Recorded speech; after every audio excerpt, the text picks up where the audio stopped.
กับขายตลาดนัด เจอตลาดนัดเฮ้ย อยู่นี่แหละ ตลาดนัด พูดซื้อกบพี่น้องพูดว่าแม่ค้าขายกบเพิ่น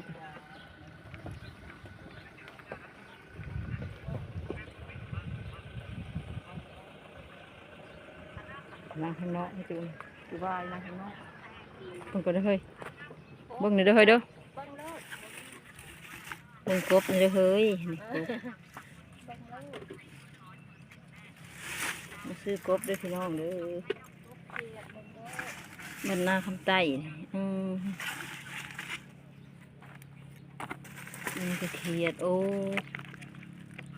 เขียดนี่ก็ขุเขียด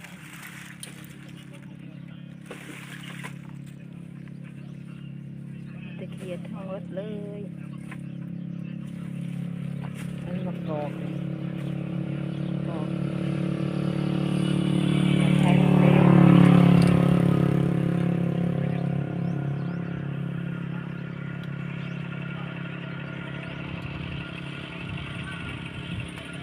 กรอก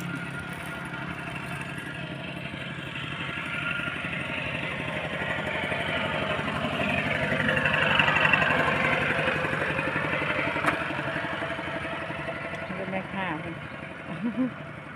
สบายดีไหมคะ โดยสบายดี